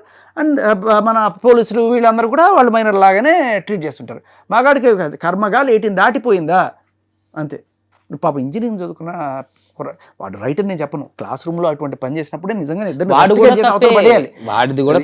తప్పే. కానీ ఈ తప్పు అత్యాచారం కాదు, అత్యాచారం కాదు. అత్యాచారం అంటే వాళ్ళు తీసుకెళ్ళి 10 ఏళ్ళు జైలు శిక్ష వేస్తారా, జైల్లో పడేస్తారా? ప్రాసెస్ అనేది ఎప్పుడు ఇటువంటివి కేసులు నిజంగానే కోర్టులో నిలబడవు. కానీ 90% వీగిపోతున్నా కూడా ఇక్కడ ఈ ప్రాసెస్ ఏదైతే ఉందో, ఎఫ్ఐఆర్ పెట్టడం, అరెస్ట్ చేయడం, రిమాండ్ చేయడం, అంటే తిప్పడం, ఈ ప్రాసెసే పనిష్మెంట్. ఇది చాలా పెద్ద పనిష్మెంట్. దీనికి తోడు మీడియా చేసిన పనుల వల్ల వీడి మాత్రం లైఫ్ సఫర్ అవుతుంది కూడా, ఆ అమ్మాయికి తెలియకుండా ఆ అమ్మాయి లైఫ్ సఫర్ అవుతుంది. అండ్ దీంతోపాటు ఆ కాలేజీలో ఉన్న మిగతా అబ్బాయిల అమ్మాయిల జీవితాలు కూడా రెప్యుటేషన్ పోవడం వల్ల అందరూ ఇట్లాంటి వాళ్ళు అనుకుంటారు కదా. ఇప్పుడు వాట్ ఇఫ్ కేసు కొట్టేసిన తర్వాత అమ్మాయి మీద ఆపోజిట్లో వీళ్ళు కేసు వేయడానికి అవకాశం లేదండి. ఎందుకంటే కేసు నిలబడుతుంది. ఎలా అంటే ఒక అబ్బాయి ఒక అమ్మాయి, అది ఇష్టం ఉన్నా ఇష్టం లేకపోయినా ఆమెతో ఉన్న సెక్షువల్ అంటే వాళ్ళ శారీరక సంబంధం ఉన్నప్పుడు ఆ అమ్మాయి ఎప్పుడైనా సరే వెళ్ళి కంప్లైంట్ పెట్టినప్పుడు అది ఈ అబ్బాయి ఒప్పుకున్నప్పుడు ఖచ్చితంగా దానికి సర్టెన్ శిక్ష అనేది ఉంటుంది. శిక్ష నుంచి తప్పించుకోలేరు. కానీ శేఖర్ భాషా గారు అన్నట్టు ఆ శిక్ష కంటే మేజర్ పార్ట్ ఏదైతే ఉందో ఈ ప్రాసెస్తో పాటుగా ఈ అమ్మాయి బయటికి రావడం, ఈ ఫోటో లీక్ చేయడం, ఇది ఎంత కుటుంబానికి. ఇప్పుడు కన్సెన్షువల్ గా ఉన్నారనే విషయం ప్రూవ్ అయితే ఏ రకంగా శిక్షిస్తారు? ఇప్పుడు ఈ అమ్మాయి కన్సెంట్ గా ఉంది అని చెప్పేసి ఎట్ ద టైమ్ ఆఫ్ ఈ అమ్మాయి కేసు పెట్టే టైంకి కన్సెంట్ గా లేదు అని చెప్పుకుంటుంది. చెప్పుకోవడం వేరు, కోర్టు నమ్మడం వేరు. ఎందుకంటే మీకు మొన్న రీసెంట్గా ఒక తీర్పు చెప్తాను, ఢిల్లీ హైకోర్టులో ఇచ్చిన తీర్పు. బంబుల్ అనే డేటింగ్ యాప్లో కలుసుకున్నారు ఇద్దరు, ఓయే రూమ్కి వెళ్ళారు. నెక్స్ట్ రోజు అయిపోయిన తర్వాత ఆవిడ వెళ్ళి పోలీస్ స్టేషన్లో కేసు పెట్టింది, వీడు నన్ను అత్యాచారం చేశాడని చెప్పి. కోర్టు ఆన్ ద స్పాట్ మీరు వెళ్ళింది ఓయో రూమ్కి, కలిసింది పూజలు చేయడానికో లేకపోతే దీనికి వెళ్ళరు. సో ఇటువంటి కేసులు యాక్సెప్ట్ చేయక ఇన్స్ట్రక్షన్స్ కూడా ఇచ్చింది. అయితే దీనివల్ల అంటే ఈ సెక్షన్ ఎంత మిస్యూజ్ చేస్తారంటే, ఇప్పుడు ఒక ఆయేషానో ఒక నిర్భయనో ఇటువంటివి రేపు వచ్చినా కూడా ఇది కూడా ఫేక్ రేప్ చేసేనా అనే స్టేజ్కి వెళ్ళిపోతుంది. ఇప్పుడు 498 పరిస్థితి ఏంటి సార్? ఒకప్పుడు అంటే టెర్రర్ ఆ సెక్షన్ అంటే, ఇప్పుడు 498 ఆ చిల్లర సెక్షన్. ఇప్పుడు దానికి ఎవరు అరెస్ట్ లేదు, ఏమీ లేదు, తీసుకెళ్ళి ఒక కౌన్సిలింగ్ చేసి తర్వాత ఏదైనా చూడండి అంటున్నారు తప్ప, ఒకప్పుడు దానికి ఉన్న కూరలన్నీ పీకేశారు. ఎందుకు అంటే దాన్ని ఇంత మిస్యూజ్ చేస్తున్నారు కాబట్టి. ఇది కూడా నేను అనుకుంటున్నా సార్, ఒక 100 కేసులు ఇట్లాంటివి వస్తున్నాయంటే రోజు, దానికి కూడా. కానీ ఇక్కడ డేటింగ్ యాప్ది వేరు, కలుసుకొని చదువుకున్నది వేరు. ఇప్పుడు ఈ అమ్మాయిదే తప్పు అని మనం మాట్లాడుతున్నాం, కానీ అబ్బాయిది కూడా 100కి 200%, 50% అబ్బాయిది కూడా తప్పు ఉంది. అప్పుడు ఇద్దరిని శిక్షించండి. నేను ఏమంటానంటే, వీడు అమ్మాయిని శిక్షించేది పక్క పెడితే ఈ అబ్బాయి ప్రాస్పెక్టివ్స్లో మాట. ఇక్కడ ఏంటంటే క్లాస్ రూమ్లో వీడికైనా విజ్ఞత లేదా? వీడికైనా కనీసం గౌరవ మర్యాద ఉండాలి కదా. విద్యాలయాల్లో సార్ అన్నట్టుగా సరస్వతి నీళ్ళల్లో సరసాలు ఆడతారు, అది నిజంగా తప్పే కదా. వీడికైనా మైండ్ ఉండాలి కదా. బయట చేసుకునేది అది 4 గోడల మధ్య చేసుకుని రహస్యంగా చేసుకునేది. నేను తప్పు కాదనట్లా. ఈ తప్పుకు శిక్ష ఏంటి? చంపేస్తారా, ఉరి తీసేస్తారా, 10 ఏళ్ళు జైల్లో పెట్టేస్తారా? నేను అనేది తప్పు ఖచ్చితంగా రెస్టికేట్ చేయడమో లేకపోతే సస్పెండ్ చేయడమో ఇటువంటి ఏమైనా చేయొచ్చు. అది అత్యాచారం అని ఎలా అంటారు సార్? That is wrong. ఒకవేళ ఆ తప్పుకి శిక్ష పడితే ఇద్దరికి సస్పెన్షన్ ఉంటుంది కాలేజ్లో, ఇద్దరికి రెస్టికేట్ చేస్తారు.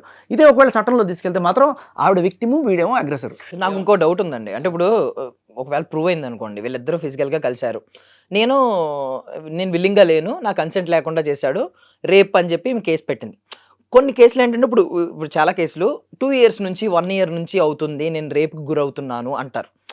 1 year నుంచి రేపుకి గురవుతున్నాను, అప్పుడు ఇష్టంగా చేశారో కష్టంగా చేశారో తెలియదు, కానీ తర్వాత ఎప్పుడో వచ్చి నేను ఇన్నిసార్లు రేపుకి గురయ్యాను అని ఆమె చెప్పినప్పుడు కోర్టు ఎలా నిర్ధారిస్తుంది? ఆమె మనసు ఎలా తెలుసుకుంటుంది? అప్పుడు బట్టి అక్కడ జరిగినటువంటి కాన్సిక్వెన్సెస్ని బట్టి ఆ రేప్ అని ఈవిడ చెప్తున్నటువంటి ఏదైతే స్టోరీ ఉందో దాన్ని నిజానికి దగ్గరగా ఉందా, ఊహాకల్పితానికి దగ్గరగా ఉందా అనే ఒక ప్రాసెస్ అనేది కోర్టుకి విజ్ఞత ఉంటుంది. ఎవరైనా విజ్ఞత కలిగి ప్రవర్తిస్తారు. నిజంగా విక్టిమ్ అలాంటి వాళ్ళు ఉన్నప్పుడు దాన్ని ఖచ్చితంగా దాన్ని ప్రూవ్ చేయడానికి ప్రకృతి సహకరిస్తుంది. ఏదైతే నిజంగా జరిగినటువంటి ఒక రేప్ ఉందో దాన్ని ప్రూవ్ చేసుకోవడానికి ప్రకృతి సహకరిస్తుంది.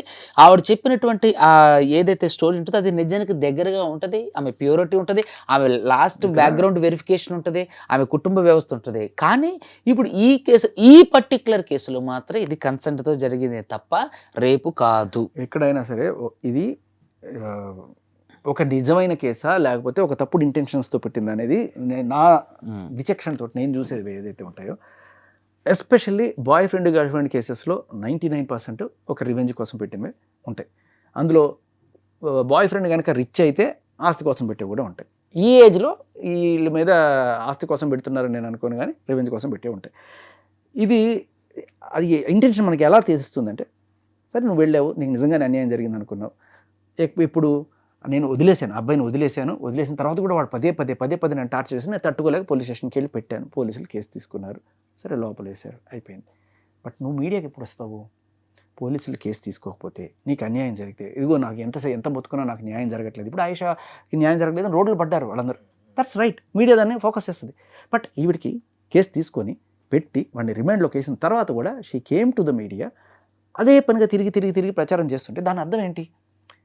ఎవ్వరు కూడా తనకి ఒకవేళ నిజంగా జీవితంలో అటువంటివి జరిగితే ఒక అమ్మాయి రేపు ఫ్యూచర్లో తన లైఫ్ని దృష్టిలో పెట్టుకొని బయటికి రాదు, తను ఎవరికి తెలియాలనుకోదు. అందుకని మన చట్టం కూడా విక్టిమ్ అని రాయాలి, సీల్ కవర్లో ఇవ్వాలి, అమ్మాయి పేరు బయటికి రాకూడదు. నేను చెప్తే బయటకు వచ్చి పులి డ్యాన్స్ చేసినట్టు ప్రతి మీడియా ఛానల్లోనూ పోయి ఫలానా కాలేజు ఫలానా స్టూడెంట్ అని చెప్పుకుంటే అది పెద్ద విషయం కాదు. అమ్మాయి ఎవరో తెలుసుకోవడం, అయితే ఆ అమ్మాయి జీవితమైన రిస్క్లో పడుతుందని తెలిసి కూడా వాళ్ళు వస్తున్నారు అంటే మనకే తెలిసింది, వాళ్ళకి తెలియదా? The intention is clear. అయితే ఒక్క నిమిషం, ఇక్కడ ఏంటంటే ఇంతకు ముందులాగా విక్టిమ్స్ అంటే పాతకాలంలో ఎలా ఉన్నారు, లేదా చదువుకునే వాళ్ళు ఎలా ఉన్నారు, కుటుంబ వ్యవస్థలో కలిగిన వాళ్ళు ఎలా ఉన్నారు, పక్కకు పెడితే ఇప్పుడున్న విక్టిమ్స్ ఏం చేస్తున్నారంటే ఖచ్చితంగా అంటే అది తప్పో ఒప్పో దాన్ని పక్కకు పెడితే వాళ్ళకి జరిగిన ఇన్సిడెంట్ని బహిరంగంగా అంటే చెప్పడానికి ధైర్యంగా ఇష్టపడుతున్నారు, చెప్పడం ధైర్యంగా కూడా చెప్పడానికి ఇష్టపడుతున్నారు. అది కూడా మెచ్చుకోదగ్గ విషయం. దాంట్లో మనం కొంత తప్పు పట్టడానికి లేదు, దాంట్లో కూడా నిజంగా అన్యాయం జరిగిన వారు ఇలా ధైర్యంగా చెప్పడం అనేది మంచి విషయం. చెప్పడం వల్ల నిజంగా ఆ ఎవడైతే అక్యూజ్డ్ ఉన్నారో వాడికి భయం వేస్తుంది, తర్వాత ఎవడైనా చేయాలన్నా కూడా భయపడతారు. సో నిజంగా ఈ విక్టిమ్స్ ఎవరైతే ఉన్నారో ఇలా చెప్పడంలో తప్పు లేదని నా ఉద్దేశం. శేఖర్ సార్ భాష గారు. ఎప్పుడైతే మీరు కోర్టులో మీ కేసు తీసుకోకపోతే అప్పుడు రావడంలో అర్థం ఉంది, కానీ పోలీసులు నీకు ఒక పక్క న్యాయం చేస్తున్నా కూడా నువ్వు ఇలా వచ్చి చేయడం వల్ల నేను అనేది ఏంటంటే ఇప్పుడు ఆ కాలేజీలో ఉన్న మిగతా అమ్మాయిల పరిస్థితి ఏంటి? ప్రతి చోట ఒక 10 ఛానల్స్లో తిరిగి 10 కాలేజ్ పేరు తీసుకొని ఇది చేస్తున్నప్పుడు సో రేపు ఆ కాలేజీలో చదువుకున్న మిగతా అమ్మాయిలు ఇప్పుడు వాళ్ళ సగటు మానసిక పరిస్థితి, నాకు కాలేజీలో కొంతమంది మిత్రులతోటి అక్కడ సంప్రదించి చేస్తే they are living in some fear. అటువంటి పరిస్థితికి ఎందుకు వచ్చింది? అండ్ నేను న్యూస్ ఆర్టికల్స్లో కానీ ఈవెన్ నేను గూగుల్ జెమినైలో కొట్టా దీని గురించి, కొడితే అబ్బాయి పేరు వచ్చింది, కాలేజ్ పేరు వచ్చింది, అమ్మాయి పేరు రాలేదు. ఓకే, ఇది అబ్బాయి పేరు ఎందుకంటే ఇంకా నిజం నిర్ధారణ అవ్వలేదు, అవ్వకుండా అబ్బాయి పేరు ఎందుకు? ఎవరు చెప్పారు? అలా ఏం లేదు. అబ్బాయి పేరు అనేది ఎక్కడా కూడా అంటే హైడ్ చేయడం అనేది లేదు. ఇక్కడ అతను దోషియా నిర్దోషియా మనం తేల్చడానికంటే ముందు తను చేసిన అది అది ఏదైతే ఉందో ఆ సీన్ అదంతా రాసేటప్పుడు ఖచ్చితంగా ఆ అబ్బాయిని పేరుని మెన్షన్ చేయాల్సిందే. ఆ అబ్బాయి పేరు బయటకు వచ్చినంత మాత్రాన అదేం అంత అంటే కాదు, చట్టంలో అతని పేరు పెట్టొచ్చు.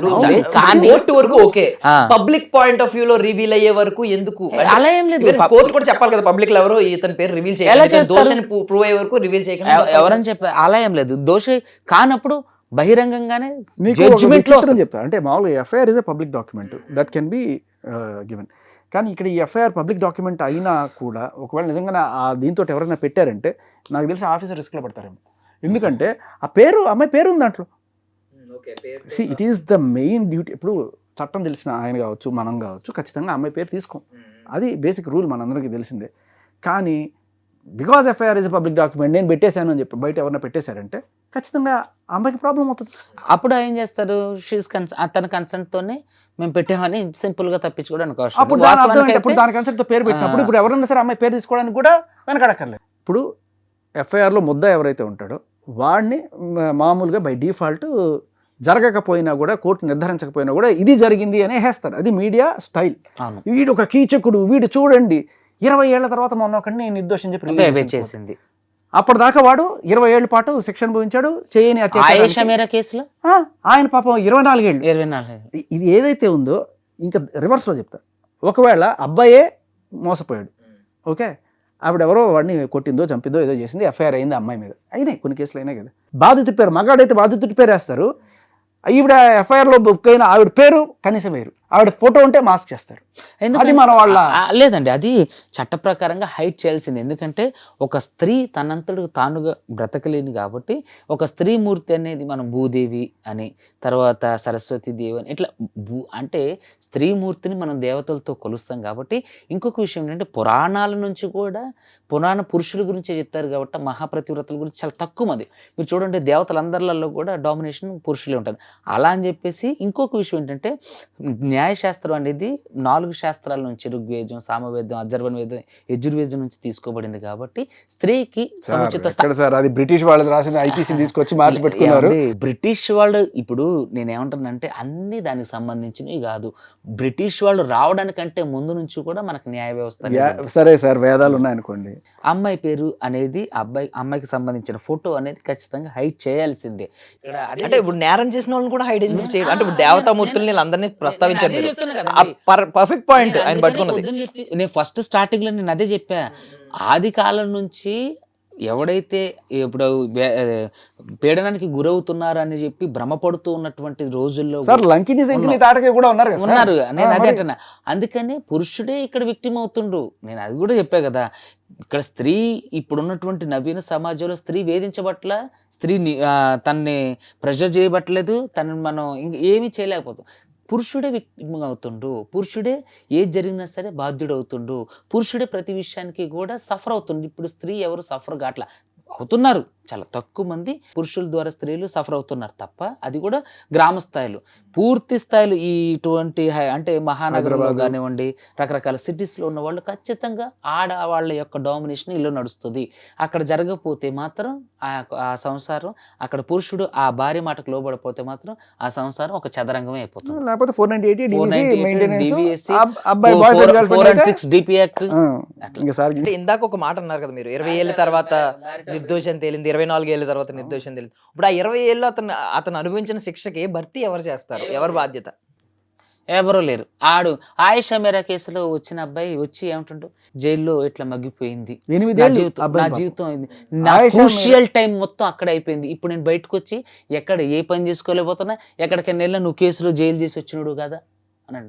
నిజంగా ఆ వీడియో చూసినప్పుడు, ఆ ఇంటర్వ్యూ చూసినప్పుడు ఏడుపు వచ్చేసింది. నిజంగా ఒక వ్యక్తి నిండు జీవితాన్ని బలి చేసినట్టు. అంటే ఆయేషా మీరా కేసులో ఇతను వేరే వాళ్ళ ద్వారా ఇరికించబడ్డాడు. అవును. ఆవిడకి జరిగిన అత్యాచారమే, కానీ అసలైన వాడిని పట్టుకోకలం. సో అది అందరికీ తెలిసింది. సో ఇతను అప్పుడు అతనికి భర్తీ ఏం చేయరా, అప్పుడు అతనికి నష్టపరిహారం నా 2 లక్షల కాంపెన్సేషన్ ఇచ్చారు. 8 సంవత్సరాల జీవిత ఖరీదు 2 లక్షలు. సారీ, విచారం వ్యక్తం చేయడం అతందే కదా, మన అందరిది కూడా తప్పు ఉంది. ఇప్పుడు ఇటువంటివి జరుగుతున్నప్పుడు మనం అందరం కూడా రోడ్లు ఎక్కువ, లేకపోతే ఢిల్లీకి పోయి ఎక్కడ పోయి గట్టిగా చేసి ఇవి మార్చుకోకపోతే వాడు కాకపోతే ఇంకోటి ఇలా జరుగుతూనే ఉంటుంది. ఖచ్చితంగా మనం మార్చుకోవాల్సిన చట్టాలు, సిస్టమ్స్. ఇప్పుడు చట్టం పక్కన పెడితే ఈ పోలీస్ సిస్టమ్ ఏదైతే ఉందో, ఎఫ్ఐఆర్ పెట్టిన దగ్గర నుంచి కోర్టుకి సబ్మిట్ చేసేదాకా ఉన్న సిస్టమ్ ఏదైతే ఉందో, అది నిజానికి ఎస్పెషల్లీ ఈ మగవాళ్ళకి ఆడవాళ్ళకి మధ్య జరుగుతున్న కేసెస్లో చాలా దారుణంగా పురుషుల పట్ల ఎఫ్ఐఆర్ చేయటానికంటే ముందు పూర్తి క్షేత్రస్థాయిలో విచారణ చేసిన తర్వాత తప్పు ఒప్పు అయితే మాత్రమే ఎఫ్ఐఆర్ చేసే విధంగా రావాలి. కరెక్ట్. అలా చేస్తే చాలా వరకు ఎఫ్ఐఆర్లు కాకోకుండా వాళ్ళ జీవితాలు పాడు కాకోకుండా జరగడానికి అవకాశం. ఇది నా అభిప్రాయం. ఇది చెయ్యండి, ఇలా చెయ్యండి అని నేను చెప్పట్లేదు, నా అభిప్రాయం. ఫస్ట్ తీసుకెళ్ళి లోపలేయండి, ఆడు సస్తాడు ఏమైతే అవుతుంది తర్వాత సంగతి తర్వాత. తీసుకెళ్ళి లోపలే. జానీ మాస్టర్ అయితే 39 రోజులు, ఇంకొకళ్ళు అయితే అండర్ ట్రయల్ కాయలు బోల్డ్ మంది ఉన్నారు. అదొక పెద్ద టాపిక్ అసలు. ఇంకోటి మాట్లాడితే వాడికి న్యాయం ఎప్పుడు జరుగుతుందో తెలియదు, తీసుకెళ్ళి లోపల పడేస్తారు. డబ్బులు ఉండేవాడికి బెయిల్ వస్తుంది, డబ్బులు లేని వాడికి బెయిల్ కూడా రాదు కనీసం. కానీ బెయిల్ వచ్చినా కూడా వాడికి అలా ఏం లేదండి, డబ్బులు లేని వాళ్ళకి కూడా ప్రభుత్వం కేసు ఒకవేళ డిస్మిస్ చేశారనుకోండి, ఎవరైతే తప్పుడు కేసు పెట్టారో వాళ్ళ మీద ఏమన్నా పడుతుందా? వీళ్ళు తిరిగి యాక్షన్ తీసుకుంటే కదా. ఇప్పుడు వీళ్ళు పేదవాళ్ళు ఫర్ సపోజ్ మళ్ళీ ఇంకొక ఫైట్ చేసే ఓపిక లేదు. ఆయేషా మీరా కేసులో సత్యం బాబు రిలీజ్ అయ్యిండు. సత్యం బాబు తిరిగి వాళ్ళ మీద ఎవరి మీద కేసులు ఫైల్ చేయలే. చేస్తే తప్పకుండా యాక్షన్, దానికి సంబంధించి యాక్షన్ ఉండేది. దానికి యాక్షన్ కంటే ముందు ఆయన ఫస్ట్ సత్యం బాబు అంటే అది పెద్ద వేరే కేసు. నార్మల్ కేసులలో ఖచ్చితంగా కేసులు వేస్తే న్యాయం జరుగుతుంది, ట్రయల్ జరుగుతుంది. మన మీద తప్పుడుగా సాక్ష్యాలు ప్రవేశపెట్టి లేదా తప్పుడు సమాచారం ఇచ్చిన పోలీస్ ఆఫీసర్నే సస్పెండ్ చేసి జైలు పాలు చేసే చట్టాలు మన దగ్గర పటిష్టమైన చట్టాలు ఉన్నాయి. కానీ బతుకు జీవుడా, బయటపడ్డం చాలరా దేవుడా అనుకున్నట్టే ఉంటున్నారు తప్ప, నాకు జరిగింది అన్యాయం, దీని మీద పోరాటం చేయాలి, దీని మీద ఖచ్చితంగా మళ్ళీ మనం తిరిగి సెక్షన్ 211 ఇలా చట్టంలో ఆటోమేటిక్గా ఈవిడ తప్పుడు కేసు పెట్టిందంటే తీర్పిచ్చే రోజే ఆవిడకి శిక్ష పడే రోజు వస్తే తప్ప ఇవి ఆగవు. అలాంటిది అంటే కూడా అంటే ఇక్కడ మీరు ఇందాక అన్నట్టుగా ఇక్కడ ఎంత లాంగ్ ప్రాసెస్ ఎందుకు అని అంటే, ఇందులో నిజంగా నిర్దోషి ఎవరైనా ఉంటే వాళ్ళకి శిక్ష పడకూడదు అనేది దాని యొక్క ముఖ్య ఉద్దేశం. దాన్ని కొంతమంది అవకాశవాదులు అవకాశంగా చేసుకుంటున్నారు తప్ప శిక్ష పడకూడదనే పడిపోయింది కదా సార్, ఆల్రెడీ తీసుకెళ్లి రిమాండ్ లో పడేశారు కదా సార్. ఇప్పుడు ఇలాంటి సెన్సిటివ్ కేసెస్ లో ఫాస్ట్ ట్రాక్ కోర్టు అలాంటి ఏమండి ఇక్కడ మెయిన్ కాజ్ ఏంటంటే వాళ్ళిద్దరి మధ్య సంబంధాన్ని చూస్తున్నారు, ఆ అమ్మాయి పెట్టిన కేసును చూస్తున్నారు. సో దాని ప్రకారం చూసినట్టయితే ఆ అమ్మాయి కన్సెంట్ లేకుండా జరిగింది అన్నట్టే. కాబట్టి ఈ అమ్మాయి మిస్యూజ్ చేస్తుందో వాడు మిస్ చేస్తుండో పక్కకు పెడితే చట్ట ప్రకారం అయితే ఇష్టం లేనుకోకుండా ఆ అమ్మాయి అంటే ఫేక్ ప్రామిస్ టు అంటే ఆమె ప్రామిస్ చేసో లేదా ఇంకా రకరకాలుగా చేసో ఇంటర్ కోర్స్ అయితే జరిగింది. కాబట్టి దాన్ని ఖచ్చితంగా పనిష్మెంట్ల ప్రకారం పనిష్మెంట్ చేయాల్సిందే. కాబట్టి ఇది తప్పు లేదండి, దీన్ని తీసుకెళ్ళి లోపలేయచ్చు. కానీ నేను ఏమంటానంటే కేసు ఎఫ్ఐఆర్ పెట్టడానికంటే ముందే దీన్ని క్షేత్రస్థాయిలో విచారణ చేసిన తర్వాత చేస్తే, అంటే పోలీసులకు అధికారం లేదు. చట్టాలు అంటే పార్లమెంట్ అలాంటి చట్టాలు చేస్తే ఖచ్చితంగా కేంద్ర గవర్నమెంట్ దాన్ని సుప్రీంకోర్టుకు సిఫారసు చేస్తే అది ఖచ్చితంగా చట్టం చేస్తే ఖచ్చితంగా చట్టరూపం దాల్స్తుంది. ఇది ప్రజాప్రతినిధుల చేతిలో, మన చేత ఎన్నుకోబడ్డ ప్రజాప్రతినిధుల చేతిలోనే మాత్రమే ఉంది. సో ఎంతోమంది అమాయకులైనటువంటి మగవాళ్ళు, చాలా మంది ఆడవాళ్ళ చేతుల్లో దారుణంగా వాళ్ళ జీవితాలను కోల్పోతున్నారు. సో కాబట్టి ఎస్పెషలీ ఈ రేపుకి సంబంధించిన కేసుకు సంబంధించినటువంటి ఏదైతే కంప్లైంట్ వచ్చిందో దాన్ని పూర్తి స్థాయిలో విచారణ జరిగిన తర్వాత అవును జరిగింది. ఇప్పుడు ఎస్సీ ఎస్టీ కేసు ఉంది, వాళ్ళని అరెస్ట్ చేయడానికంటే ముందు ఏ విధంగా అయితే డిఎస్పీ స్థాయి ర్యాంకింగ్ వాళ్ళని ఎంక్వైరీ చేసి అది జరిగిందా లేదో తెలుసుకున్న తర్వాతే అరెస్ట్ ఎట్లయితే చేస్తున్నారు. ఇప్పుడు కదా సార్ నేను అదే అంటానండి, ఎందుకు అంటే దాన్ని చాలా రోజులు మిస్యూజ్ చేశారు కాబట్టి Misuse ఇప్పుడు చేయలేదండి. జరుగుతున్నాయి కదా, తప్పు, దీని తప్పు. కూడా వస్తుంది రేపు కొన్నాళ్ళు. ఎస్సీ ఎస్టీ కేసులలో చాలా వరకు మిస్యూజ్ చేశారు అనేది చాలా తప్పు. ఎస్సీ ఎస్టీకి సంబంధించినటువంటి నిరోధక చట్టం కేసులలో ఒక చుండూరు సంఘటన, ఒక కారంచేడు సంఘటన బొచ్చునుండి ఉన్నాయి. ఇప్పటికి స్టిల్ ఉన్నాయి సార్. ఇప్పటికీ కూడా ఎస్సీ ఎస్టీలు వాళ్ళ ఊర్లో ప్రతిరోజు అంటే అన్టచబిలిటీకి ఉన్నారు. సో అది ఇంకా అలాంటి అలాగే మీరు చెప్పినట్టుగా నేను ఏమంటానంటే హైదరాబాద్ విషయం వేరు, అగైన్ ఊళ్ళలో ఉన్న నేను culture వేరు. ఏమంటానంటే ఇక్కడ చెప్తున్నా సార్ జనరలైజ్గా. సో ఒక ఎస్సీ ఎస్టీ కేసులో కేసు ఫైల్ అయిన తర్వాత ఎఫ్ఐఆర్ అయిన తర్వాత ఇన్వెస్టిగేటివ్ ఆఫీసర్ వచ్చి ఇన్వెస్టిగేషన్ చేసిన తర్వాత ఇది జరిగింది అన్నప్పుడు మాత్రమే వాళ్ళని తీసుకెళ్లి జైల్లో వేయటం, తర్వాత జరగలేదు అన్నప్పుడు కేసు కొట్టేయటం ఎలా అయితే ఉందో అలాగే ఎస్పెషల్లీ దీంట్లో అబ్బాయికి అమ్మాయికి సంబంధించినటువంటి కేసులో అబ్బాయి మీద అమ్మాయి రేప్ కేసు పెట్టినప్పుడు ఎఫ్ఐఆర్ పోని చేసినా సరే అరెస్ట్ అనేది ఆపి ఇన్ఫర్మేషన్ అనేది ఆపి ముందు తన మీద ఇన్వెస్టిగేషన్ క్షేత్రస్థాయిలో జరిగిన తర్వాత అరెస్ట్ చేసి తిని జైలుకి పంపించడం అనేది కరెక్ట్ అయిన పద్ధతి నేను అనేది ఒక నా అభిప్రాయం. ఈ విషయంలో నేను మన భారతదేశంలో మాత్రమే ఇట్లా ఉందా, వేరే దేశాల పరిస్థితి ఏంటి అని చెప్పి చూస్తే అమెరికాలో లేదు ఇటువంటి సిస్టమ్. ఇక్కడ ప్రేమ ఫేసి ఉంటే తప్ప అతను బెటర్ కాదు. అండ్ అలాగే ఇక్కడ బాయ్ ఫ్రెండ్ గర్ల్ ఫ్రెండ్ రిలేషన్లో ఉండి అత్యాచారం కేసులు పడడానికి అమెరికాలో అసలు ఛాన్సే లేదు, కంప్లీట్లీ నో. అండ్ అలాగే ప్రామిస్ టు మ్యారేజ్ చేసుకొని వాళ్ళతో కొన్నాళ్ళు ఉన్న తర్వాత అది ఇల్లు పెట్టడం అనేది అసలు చైనాలో కాదు, అమెరికాలో కాదు, యూరోప్లో కాదు, ఎక్కడ ఇవన్నీ 10 ఏళ్ల క్రితం ఉండవన్నీ తీసి అవతల పడేశారు. ఆ స్టేజ్ ఇండియా కూడా వస్తుంది త్వరలోనే, పెద్ద వింతేం కాదు, ఇట్స్ మ్యాటర్ ఆఫ్ టైం. ఎంత తొందరగా వీళ్ళందరూ ఎక్కువ మిస్యూజులు చేస్తుంటే ఇప్పుడు ఈ కేసులు ఇట్లాంటి 100 పెరుగుతున్నాయి అనుకో, ఓకే మనం సవరించాల్సిన రోజు వచ్చింది అని చెప్పి అనుకుంటారు. లేదు మనందరం ముందుగా వెళ్ళి అక్కడ గిరాటాలు చేసుకుంటే అప్పుడు ఇవి మారుతాయి. ఆయన చెప్పినట్టుగా ఆ స్థాయి వ్యక్తి ఎవరైనా సరే దీన్ని అనుమతిస్తే తప్ప ఇది అరెస్టులు చేసేది స్టేజ్కి రావడం. ఎందుకంటే వాడి జీవితం నాశనం అయిపోయింది కదా, ఇంజనీరింగ్ చదువుతున్న వాడు రేపు వాడు బయటకు వచ్చేది సూసైడ్ చేసుకుంటే. మీకు ఒక విషయం చెప్తున్నానండి, మా సత్తుపల్లిలో ఒక ఇన్సిడెంట్ జరిగింది, తామర చెరువు ఇన్సిడెంట్. అంటే ఇప్పటికి వాళ్ళు కూడా ఇంజనీరింగ్ స్టూడెంట్సే. ఒక ప్రాస్టిట్యూట్ని మాట్లాడుకొని ఆ చెరువు దగ్గర, అంటే అది నిర్మానుష్య ప్రదేశం, 4 స్టూడెంట్స్ వెళ్ళి అక్కడ తనతో అంటే ఒక ప్రాస్టిట్యూట్ని మాట్లాడుకొని, తప్పే వాళ్ళు చేసింది కూడా, ప్రాస్టిట్యూట్ని మాట్లాడుకొని వెళ్ళి వాళ్ళు అంటే ఆ నిర్మానుష్య ప్రదేశంలో శృంగార కార్యకలాపాలు చేస్తుంటే ఎవరో చూసేసరికి ఈ అమ్మాయిలు కేసు పెట్టింది 5 years back, 5-6 years back. Still ఇప్పటికీ వాళ్ళకి జైలుకి వెళ్ళారు, వాళ్ళ జీవితాలు ఆగమైనాయి, వాళ్ళ చదువులన్నీ పోయినాయి. మెయిన్ పేపర్లో మెయిన్ హెడ్డింగ్లో అత్యాచారం చేసినటువంటి విద్యార్థులు కీచకులని. నేను ఇక్కడ ఏమంటానంటే ఒక సందర్భం జరిగినప్పుడు ప్రతి విషయంలోనే అబ్బాయిలను అక్యూజ్డ్ చేయొద్దు, క్షేత్రస్థాయిలో దాన్ని ఇన్వెస్టిగేషన్ చేసిన తర్వాత మాత్రమే వాళ్ళ పేర్లు కానీ వాళ్ళని జైల్లో పెట్టడం కానీ, వాళ్ళది జీవితమే, వాళ్ళకున్నదే జీవితమే, వాళ్ళకి కూడా మనకులాంటి కుటుంబ వ్యవస్థ ఉంది, వాళ్ళకి కూడా తల్లిదండ్రులు ఉన్నారు, వాళ్ళకి గౌరవ మర్యాదలు ఉంటాయి. సో అమ్మాయికి ఇచ్చినటువంటి ఇంపార్టెన్స్ని అబ్బాయిల విషయంలో కూడా ఎస్సీ ఎస్టీ కేసులు ఏ విధంగా అయితే ఇన్వెస్టిగేషన్ చేసి అరెస్ట్ మ్యాండేటరీ అన్నప్పుడు ఎట్టయితే అరెస్ట్ చేస్తున్నారో ఈ 376 రేప్ కేసుల్లో కానివ్వండి, ఇలాంటి కేసులలో 354D ఇలాంటి కేసులు ఖచ్చితంగా ఇన్వెస్టిగేషన్ చేసి దీంట్లో నిజంగానే తప్పు జరిగింది, అరెస్ట్ మ్యాండేటరీ అన్నప్పుడే చేయాలి. జరిగిన తర్వాత దాంట్లో క్షేత్రస్థాయిలో తప్పు చేసి ఎస్సీ ఎస్టీ కేసులు తప్పు జరగలేదని అంటే ఐఓకి ఏ విధంగా అయితే కేసును కొట్టేయమని చెప్పి జడ్జి గారికి చెప్పే అధికారం, రిపోర్ట్ పంపించే అధికారం ఉందో, దీంట్లో కూడా నిజ నిర్ధారణ జరిగిన తర్వాత ఎవరైతే ఐఓగా ఉన్నారో వాళ్ళు ఖచ్చితంగా ఈ కేసును కొట్టేయండి, ఇది జరగలేదని చెప్పి రిపోర్ట్ పంపించి కొట్టేపించే రోజులు రావాల్సింది, అలాంటి చట్టాలు తేవాల్సింది. లేకపోతే రోజుకి రాబోయే 10 సంవత్సరాలలో ఉన్నటువంటి యూత్ అంతా జైళ్ళలోనే ఉంటారు. వాళ్ళు ఎక్కడ పోతే మాకేంటి సార్, ఐఓకి నాకు ప్రమోషన్ రావాలి, జడ్జి సెషన్స్ కోర్టులో జడ్జి తీర్పులు వాళ్ళు కన్విక్ట్ చేస్తే ఆయనకి పాయింట్లు ఉంటాయంట, లేదండి, జడ్జెస్ ఆర్ సో ఫెయిర్. కానీ పాయింట్స్ సిస్టమ్ అనేది ఒకటి ఉంటుంది, వీడు కన్విక్ట్ అవుతే ఒక కొన్ని పాయింట్స్ యాడ్ అవుతాయి, ప్రమోషన్కి ఇది అవుతుంది. ఐఓకి కూడా ఇప్పుడు ఈ కేసు గెలిస్తే ఆయనకి నెక్స్ట్ కీర్తి కిరీటంలో ఒక కలిగిత యాడ్ అవుతుంది, నెక్స్ట్ ప్రమోషన్. జడ్జెస్ కి అంటే అట్లాంటి పాయింట్లు యాడ్ అవడం ఇది ఏమన్నా ఆ గేమ్ అండి, పాయింట్లు యాడ్ అవడం అట్లేం లేదండి, ఇట్స్ బుల్షిట్. మిమ్మల్ని ఎవరు మిస్లీడ్ చేశారు. ఎక్కడ ఏంటంటే జడ్జెస్ సో ప్రధాన నరేంద్ర మోడీ అయినా సరే జడ్జి గారి ముందు నిలబడాల్సిందే.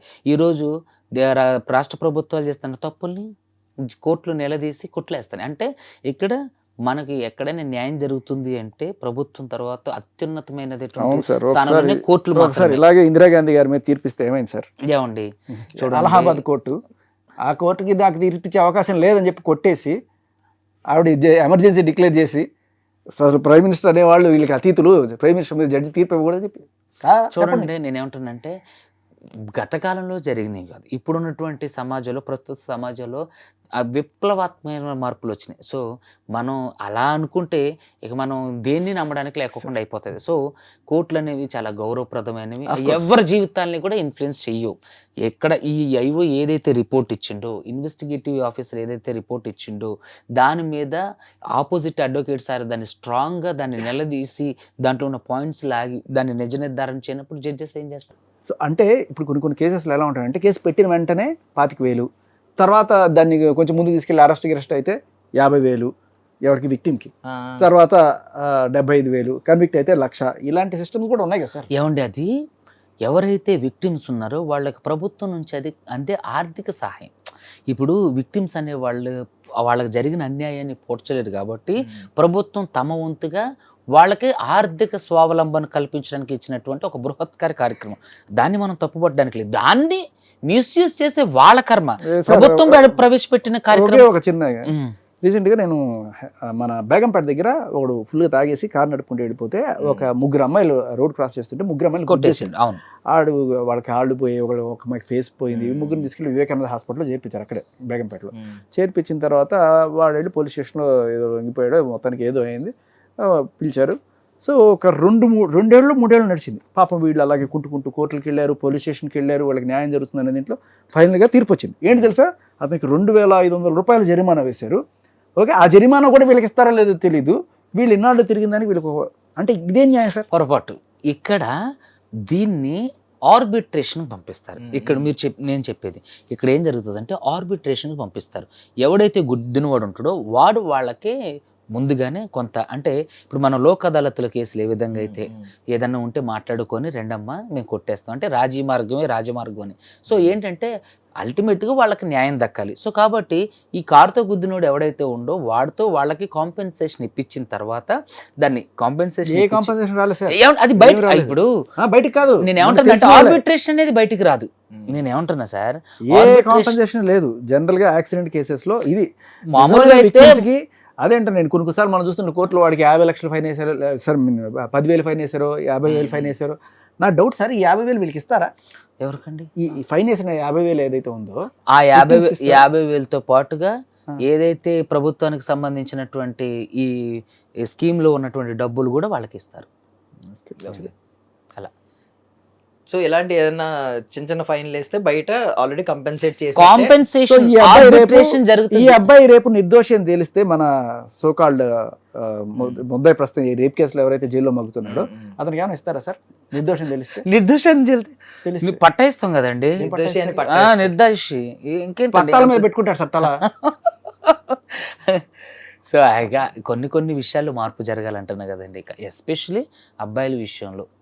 ఏదైతే ఎస్సీ ఎస్టీ కేసుల్లో ఒక ఐఓ ఉండి అరెస్ట్ మ్యాండేటరీ కాదని నిర్ణయించి అది జరిగిందా లేదా అని చెప్పి జరగకపోతే జరగలేదని దీన్ని కొట్టేయడానికి కోర్టుకి ఏ విధంగా అయితే రిఫర్ చేస్తారో, ఎస్పెషలీ రేప్ కేసులలో ఇలాంటి స్పెసిఫిక్ కేసులలో కూడా ఎఫ్ఐఆర్ చేసిన తర్వాత ఖచ్చితంగా ఒక డిఎస్పీ స్థాయి అధికారినో ఒక ఏసీపీ స్థాయి అధికారినో నియమించి అది జరిగిందా లేదా, అరెస్ట్ మ్యాండేటరీ కాదా అని ఇద్దరు జీవితాల్ని బ్యాలెన్స్ చేస్తూ ఒక రిపోర్ట్ లాంటివి తయారు చేసి ఈ కేసులో ఏ విధమైనటువంటి ఫార్మాట్ ఫాలో అవుతున్నారో ఈ కేసులో ఎస్పెషలీ ఇలాంటి కేసులు కూడా ఫార్మాట్ ఫాలో అయితే చాలా వరకు జీవితాలు బాగుంటాయి, అందరే బాగుంటాయి. లేదనుకోండి 10 సంవత్సరాల తర్వాత యూత్ అందరూ కూడా జైళ్ళలో ఉంటారు. ఏది యువతే మన దేశానికి పట్టుకోమలంటే యువత మొత్తం పోయి జైల్లో ఉంటారు, ముసలోళ్ళు మొత్తుకోళ్ళు మాత్రం బతుకుంటారు. వాళ్ళు పట్టుకోమని కూడా పట్టుకోరు. లేదంటే మీరు అన్నట్టు ఇప్పుడు అమెరికాలో వాటిలో మొదటిగా మోసం ఉన్న చట్టాన్ని తీసేస్తారు. అప్పుడు ఎవరైతే నిజంగా సఫర్ అవుతారో వాళ్ళకి చట్టం ఇట్స్ గోయింగ్ టు హ్యాపెన్. మీరు చూస్తుండండి, ఖచ్చితంగా మార్పు వస్తుంది అంతే. ఫైనల్లీ ఏమన్నా అమ్మాయిలకి అబ్బాయిలకి ఈ కేసు నుంచి నేర్చుకోవాల్సిన పాయింట్స్ ఏమన్నా చెప్పదలుచుకున్నారు? ఫస్ట్ ఆఫ్ ఆల్ చదువుకోవడానికి పంపిస్తున్నారు, మీ అమ్మా నాన్న మిమ్మల్ని నమ్మి ఆ కాలేజీకి, అమ్మాయి అయినా సరే అబ్బాయి అయినా సరే, మీరు ఆ విద్యా సంస్థకి ద్రోహం చేయడం కాదు, మీరు అమ్మా నాన్నకు కూడా ద్రోహం చేస్తున్నారు. వాళ్ళకి ఏం తెలుసు? ఇప్పుడు నీకు నీ కాళ్ళ మీద నిలబడే స్టేజ్ లేనప్పుడు వాళ్ళు చెప్పిన మాట వినడం అనేది ఇంపార్టెంట్. నాకు అన్నీ తెలుసులే, ఏం చేసుకుంటే ఇలాగే జరుగుతుంది. సో అబ్బాయి అయినా సరే అమ్మాయి అయినా సరే, ఇప్పుడు ఏదో ప్రస్తుతానికి అమ్మాయి చట్టపరంగా ఏమైనా శిక్ష పడకపోవచ్చు, కానీ సోషల్ స్టిగ్మా ఖచ్చితంగా వెంటాడుతుంది అమ్మాయిని. సో సమాజం వేసే శిక్ష వేరే ఉంటుంది ఇది తెలిసినప్పుడు. సో ఖచ్చితంగా జరుగుతుంది. శిక్షలు అనేది ఇద్దరికీ తప్పు ఇటువంటివి జరిగినప్పుడు. కాకపోతే ఎవరైనా సరే చదువుకోవడానికి పవిత్రంగా సరస్వతీదేవి లాంటి చోటకి వెళ్ళి ఇటువంటి దరిద్ర పనులు చేయడం అనేది చాలా తప్పు. కాకపోతే దీనికి ఇప్పుడు ఆ అబ్బాయి అనుభవిస్తున్న చాలా పెద్ద శిక్ష. ఆ తప్పుకి ఎంత శిక్ష చేయాలో అంతవరకే ఉంటే బాగుంటుంది. అంతకు మించిపోయింది ఇది. మీరేమన్నా చెప్పాలి? నేను ఒకటే చెప్తున్నానండి, ఎస్పెషలీ అబ్బాయిలకి, దయచేసి ఆకెళ్ళి ముళ్ళు మీద పడ్డా, ముళ్ళెళ్ళి ఆకు మీద పడ్డా, ఇప్పుడు జరిగేది ముళ్ళుకే ప్రమాదం. కాబట్టి దయచేసి అబ్బాయిలనే ప్రతి ఒక్కళ్ళు కూడా జాగ్రత్తగా ఒంట్లో భయం పెట్టుకొని ఈ లవ్వులు, ఈ అమ్మాయిలు ఇలాంటి వాటికి దూరంగా ఉండి, నిర్దిష్టమైనటువంటి వయసు వచ్చిన తర్వాత మీ తల్లిదండ్రులు చేసినటువంటి ఒక భార్యతో సుఖంగా సంసారం చేసుకోండి. అందులో కూడా మీ భార్యకి లోబడి. అది కానీ గుర్తుపెట్టుకోండి, ముళ్ళు అన్నారు, భార్యకి 3 ముళ్ళు ఉంటాయి, ఒకటి కాదు. సో కాబట్టి మీరు మీ భార్యకు లోబడి జాగ్రత్తగా బ్రతకండి. దయచేసి చదువుకునే టైంలో ఇలాంటి పనులు చేయడం వల్ల తెలుసో తెలియకో అబ్బాయిలైనటువంటి మీరు చేస్తున్నటువంటి ఈ పనుల ద్వారా మీ జీవితం మొత్తం పోవడమే కాకుండా మీ కుటుంబం వాళ్ళంతటికి వాళ్ళే వచ్చి మిమ్మల్ని ఊరించినా కూడా మీకే శిక్ష పడుతుంది తప్ప వాళ్ళకి ఏమీ ఉండదు. ఖచ్చితంగా మఠంలో స్వామీజీ గారి లాగా తపస్సు చేసుకుంటే తప్ప తుస్సు మనకండి. అలా అంటే మీ జీవితం మొత్తం కూడా గంగపాలవుతుంది. కాబట్టి అబ్బాయిలు జాగ్రత్తగా మీరు ఈ లవ్వులకి, ఈ అమ్మాయిలకి, ఈ ఏవైతే ఈ సోషల్ ప్లాట్ఫామ్లో ఉన్నటువంటి ఈ డేటింగ్ యాప్లు వీటన్నిటికీ దూరంగా ఉండి గౌరవంగా చదువుకొని ఒక మంచి స్థాయికి వచ్చిన తర్వాత పెళ్లి చేసుకొని సంతోషంగా సెటిల్ అవ్వండి. అంతకు మించి మీరు ఏది చేసినా మీ రింగు రింబోల్ అవుతుంది. థ్యాంక్ యూ సో మచ్ మీ విలువైన సమయాన్ని సమాచారాన్ని మాకు అందించారు. And for more videos, Please subscribe to iDream. Please subscribe to iDream. Please subscribe iDream. And please subscribe to iDream. For more videos, subscribe to iDream. please like, share and subscribe to the channel. Congratulations, iDream. Subscribe to iDream. Subscribe to iDream. So subscribe to iDream Media. iDream की iDream team अंदर की huge congratulations. Please subscribe iDream Media. Please subscribe to iDream. Subscribe iDream. Please subscribe to iDream. iDream అంటే నా కళల ఛానల్ను subscribe చేసుకున్న నోరు తిరుగుతలేదు, మీరైతే గంట గుర్తు కొట్టండి. For more such videos, please subscribe to iDream. Subscribe to iDream. Please subscribe to iDream. Please subscribe iDream Media. Please do subscribe to iDream. Please subscribe to iDream Media. For best entertainment and information, please subscribe iDream. And don't forget to subscribe to iDream.